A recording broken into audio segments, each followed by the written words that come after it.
Hey everyone, this is Zach with 8020 Automotive, here today with a video on how to avoid overheating your engine this summer.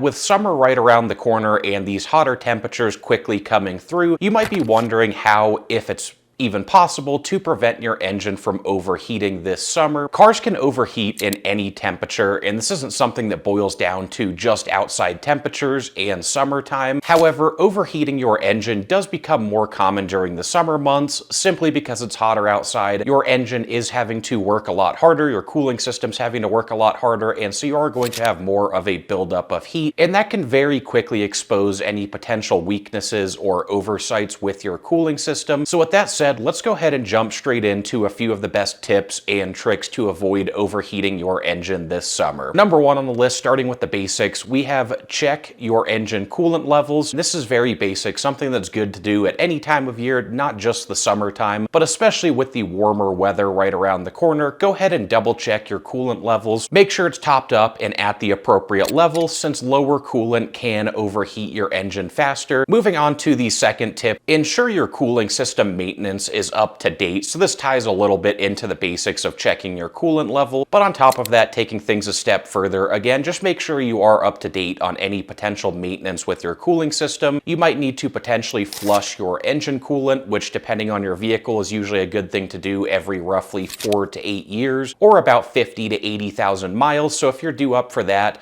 prior to summertime is a great time to go ahead and get that engine coolant flushed. Otherwise, ensure that your cooling fan, thermostat, radiator, etc. are all in good working order. Any serious issues with those systems would cause the engine to overheat regardless of outside temperatures, but if they are starting to become a little bit weak or fatigued, then the hotter temperatures can very quickly expose those weaknesses and cause your engine to overheat. Moving on to the third tip, avoid excessive idling. Engines actually run a lot hotter while you're idling, and the reason for that is the radiator does rely on fresh, cool air flowing over the surface of the radiator to actually cool the engine coolant, which in turn cools your vehicle's engine. So if you're idling and not moving, you don't have as much fresh airflow coming over the radiator, which hurts its ability to actually cool the engine. Now, that is the purpose of the cooling fan, which I mentioned briefly in the last topic. That cooling fan, while you're idling, should help push fresh ambient air into the engine bay, but that's still not quite as effective as actually driving the vehicle. So ultimately, just avoid any kind of excessive idling. If you're stopped and you know you're going to be stopped for a few minutes, it's a good idea to just go ahead and turn your engine off rather than sit there and let it warm up while it's simply idling. Moving on to number 4 on the list,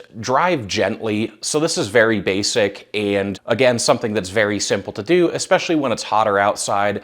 Engines create more heat and are going to run a lot hotter and put more strain on the cooling system when you start driving or accelerating aggressively. So just drive the vehicle gently, accelerate at a normal pace, brake at a normal pace, etc. Very simple stuff, but the main point here is when you accelerate gently, you aren't putting as much strain on the cooling system and you aren't introducing as much heat to the engine itself. So driving gently is a great way to ensure that you aren't overworking your engine and potentially overheating it during the warmer summer months. Moving on to our 5th and final tip to prevent your engine from overheating this summer, park in the shade. Now this is very simple, and if you do actually have an issue that's potentially causing your engine to overheat, parking in the shade is going to do very little to nothing for you. However, if you are driving around or even just doing shorter trips, parking in the shade can help cool the engine a little bit quicker and ultimately give you a little more breathing room in terms of the engine heating up once you start driving. So park in the shade or park in the garage, any kind of cooler place that you can park is a great idea to ensure that, again, when you start that vehicle up for the first time, or if you're parking for a few hours, that you are letting the engine cool down as much as possible before driving it again. Now, as a final note to this video, if you do run into your engine overheating, just ensure that you pull over to a safe location as soon as possible. An overheating engine can cause very serious, extensive, and expensive damage if you do continue driving on an overheating engine, so it's very important to find a safe location to pull over,